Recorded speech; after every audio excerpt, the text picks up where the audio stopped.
ఊరు చేరని యూరియా మళ్ళీ కట్ట చంద్రబాబు సర్కారు అలసత్వంతో రబీలోనూ రైతన్నకు తప్పని తిప్పలు కొనసాగుతున్న ఖరీఫ్ కష్టాలు దారి మళ్లిస్తున్న అధికార పార్టీ నేతలు మార్కెట్ ధర కంటే 350 నుంచి 500 ఎక్కువ పెట్టి కొనుక్కోవాల్సిన పరిస్థితి. పురుగు మందులు కాంప్లెక్స్ ఎరువులను బలవంతంగా అంటగడుతున్న డీలర్లు.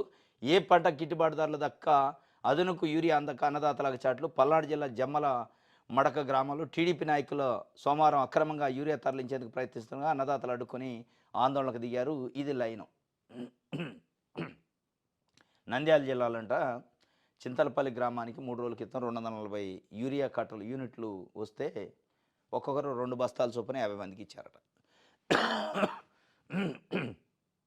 ఇచ్చి మిగతాయి 140 బస్తాలు స్థానిక టీడీపీ నేత దగ్గర పెట్టుకొని బ్లాకులో అమ్ముతున్నాడు. ఈ ఈ ఇచ్చే యూరియా ఒక 2 బస్తాలకు కూడా ఒక రైతుకి వాళ్ళు పురుగు మందులు ఇవ్వటం, కాంప్లెక్స్ ఎరువులు కట్టబెడుతున్నారు. అవి తీసుకుంటేనే ఇది ఇస్తా అని. ఏ స్థాయిలో ఈరోజు రైతులు ఇబ్బంది పడుతున్నారంటే సిగ్గుతో తలదించుకోవాలి ప్రభుత్వం పరిపాలించేవాళ్ళు. పంట పండిస్తాం, యూరియా కొనుక్కుంటాం, డబ్బులు పెట్టి దాన్ని పెట్టి పంట పండిస్తాం అంటే కూడా డబ్బులకు కూడా యూరియా అందించలేని పరిస్థితుల్లో ఉంటే ఇది ఏం డబుల్ ఇంజన్ సర్కారు? ఏం ఉద్ధరిస్తున్నట్టు మీ పొత్తులు, మీ ఎత్తులు, మీ జిత్తులు? పదే మాటలు చెప్తూ ఉంటారు. అద్భుతాలు చేస్తాం విజనరీ ప్రభుత్వాన్ని. యూరియా అందించడానికి లేని విజనరీ మీరు రాష్ట్రాన్ని అభివృద్ధి చేస్తారంటే ఎట్లా అమ్మాలి? యూరియా వానాకాలం పంట విషయంలో యూరియా అందక రైతులు చాలా ఇబ్బంది పడ్డారు. ఆ ఇబ్బంది పడి ఒక దశలో ప్రభుత్వం పైన ఒత్తిడి వచ్చి మీరు ఏం చెప్పారు చంద్రబాబు నాయుడు గారు? యూరియా వాడొద్దు, వాడితే ఎక్కువగా క్యాన్సర్ రోగాలు వస్తాయి, లేకపోతే ఇట్లా వస్తాయి అట్లా వస్తాయని చెప్పారు. చెప్తూ ఒక యూరియా బస్తాకి 800 రూపాయలు ప్రోత్సాహం ఇస్తా వాడకుండా ఉంటే అన్నారు.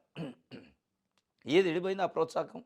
ఆ స్థాయిలో ఇబ్బంది ఉంటే వానాకాలం పంటలో, వర్షాకాలం ఇబ్బందులు వచ్చినప్పుడు ఇప్పుడు యాసంగి పంటకి, ఖరీఫ్ పంటకి, రబీ పంటకి కనీసం ఏర్పాటు చేయాలిగా. విజనరీ అంటే అది కదా. ఒకవైపు పవన్ కళ్యాణ్ గారు, ఇంకొక వైపు లోకేష్ గారు, ఇంకొక వైపు చంద్రబాబు నాయుడు గారు. ఈ ముగ్గురే ఉంటారు మీడియాలో. ఈ ముగ్గురు మాట్లాడిన మాటలని బ్యానర్ ఐటమ్గా పత్రికలు వేస్తాయి.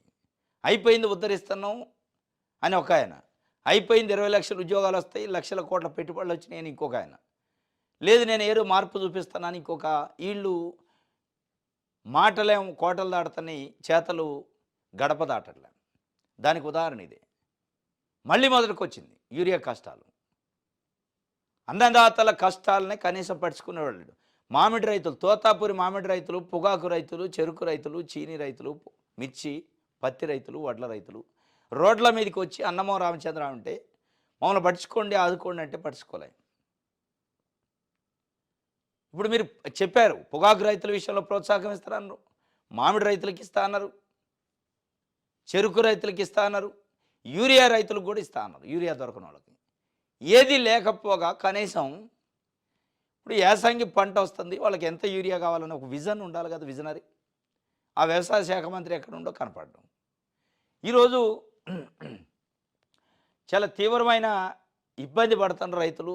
దీన్ని కప్పిచ్చే ప్రయత్నం ఒక్క పేపర్ అంటే ఒక్క పేపర్ వార్త రాయలేదు. దీన్ని ఈనాడు, ఆంధ్రజ్యోతి, ఆంధ్రప్రభ, మిగతా పేపర్లు ఏది కూడా దీన్ని రిపోర్టే చేయలే. అంటే ఏం వార్తలు రాస్తాను మీరు? చంద్రబాబు నాయుడు గారు వంగితోనో నిలబడుతాను, లోకేష్ గారు వంగితోనో నిలబడుతాను, లోకేష్ గారు ఒక ముసలమ్మతో మాట్లాడి దరఖాస్తు తీసుకుంటేనో అదేదో అద్భుతమైనట్టు దాన్ని వార్త వేస్తారు. రైతులు, కొన్ని లక్షల మంది రైతులు వాళ్ళకి యూరియా లేక, తిండి తిప్పలేక, చలనక, ఎండనక, వాననక లైన్లో నిలబడి బ్లాక్లో కొనుక్కుంటుంటే ఇది సమస్య కాదా? దీన్ని ప్రభుత్వాన్ని ప్రశ్నించరా? వార్త రాయరా? ఒక్కడంటే ఒకటి రాయాల వార్త. ఇది కనపడదా కళ్ళకు వాళ్ళకి?